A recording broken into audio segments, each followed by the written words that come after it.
आज मैं थोड़ा बिल्कुल शॉर्ट सी वीडियो बनाने जा रहा हूँ और उसमें ये बताना चाह रहा हूँ कि आप ऐसे पेशेंट्स डायबिटीज़ के जो रोज़ा रख रहे हैं, उनको रोज़े की हालत में कितनी मर्तबा अपनी शुगर चेक करनी चाहिए।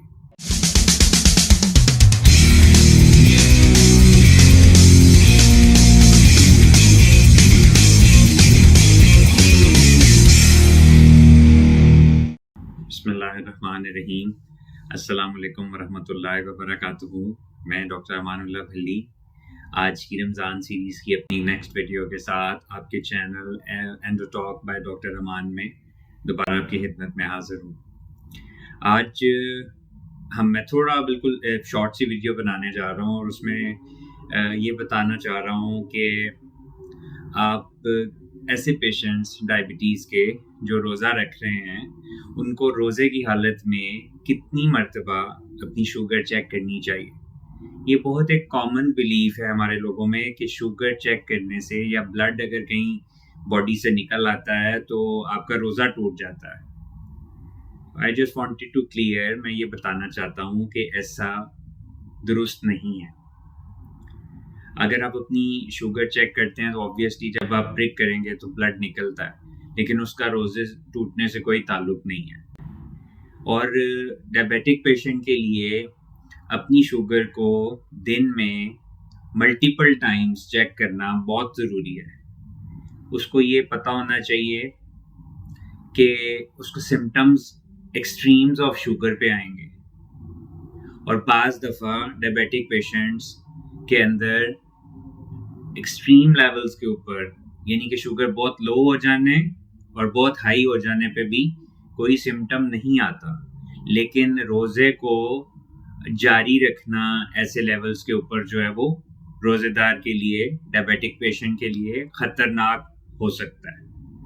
इसलिए उसको पूरे दिन अपनी मॉनिटरिंग रेगुलर करनी चाहिए, ये देखने के लिए कि वो ख़तरनाक लेवल्स के ऊपर ख़तरनाक हद तक उसकी शुगर लो या हाई तो नहीं हो गई शुगर रोज़े के दौरान। बिकॉज शुगर लो होने का जितना ख़तरा है रोज़े में, उतना डिहाइड्रेट होके हाई हो जाने का भी ख़तरा है। तो कम से कम एक रोज़ेदार को जो शुगर अपनी दिन में चेक करनी चाहिए, वो उसको सहरी और अफ्तारी के 2-2 घंटे के बाद, जब वो खाना जारी बात है खा रहे हैं, कि उसको आइडिया हो कि उसके लेवल खानों के बाद कितने जा रहे हैं और वो अपने यूनिट्स को इंसुलिन के या अपनी गोलियों को उसके मुताबिक एडजस्ट कर सके। इसके अलावा दिन में कम से कम एक मर्तबा अराउंड 12 बजे तक उसको ज़रूर चेक कर लेनी चाहिए।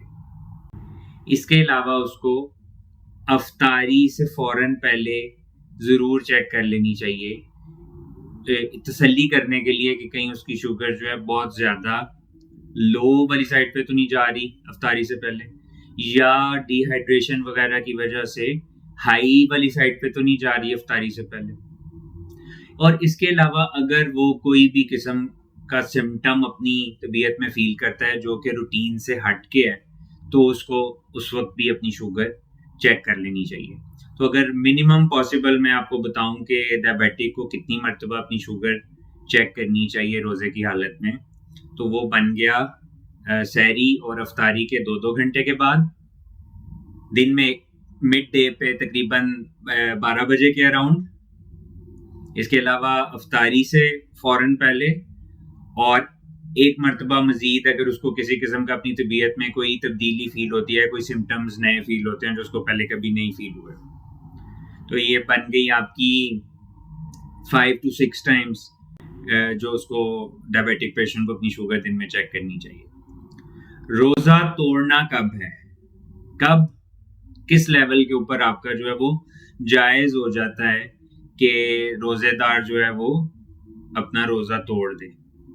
अगर उसकी शुगर 70 से कम हो जाती है, वो चेक करता है 70 से कम है, रोज़ा जारी ना रखे। अगर उसकी शुगर 300 से ऊपर चली जाती है और वो रोज़े की हालत में है, तो उसका रोज़ा जारी रखना उसकी सेहत के लिए नुकसानदेह है।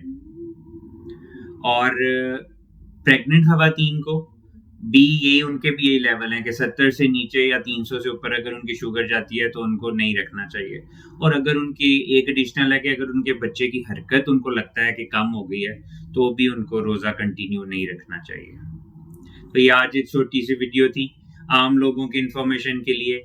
डायबिटीज़ के पेशेंट्स जो रोज़ा रखने जा रहे हैं वो अपने किन किन हालत में अपना रोज़ा तोड़ सकते हैं, किन किन कंडीशंस में, और कितनी मरतबा एक डायबिटिक पेशेंट को अपनी शुगर पूरे दिन में रोज़े की हालत में चेक करनी चाहिए।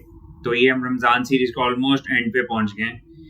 हमने पहले कवर किया कि रोज़ा डायबिटिक्स कौन से हैं जो रख सकते हैं, कौन से जिनको नहीं रखना चाहिए, और उसके बाद हमने 1 बाय 1 सारी oral treatments type 2 diabetic patients जो ले रहे होते हैं उनकी एडजस्टमेंट की। फिर हम इंसुलिन पे चले गए, बेजल किया, और उसके बाद एनालॉग्स पे गए, ह्यूमन इंसुलिन्स भी की। वो सारी वीडियोस अवेलेबल हैं। तो उम्मीद है कि आप लोग वीडियोस देख भी रहे होंगे। ज़रूर लाइक करें, शेयर करें, मेरे चैनल को सब्सक्राइब करें, और मुझे ज़रूर आइडियाज़ देते रहें कि किन किन टॉपिक्स पे मुझे वीडियोस बनानी चाहिए। आपसे मुलाकात होगी endo talk by doctor Rahman की अगली वीडियो में। अल्लाह हाफ़िज़।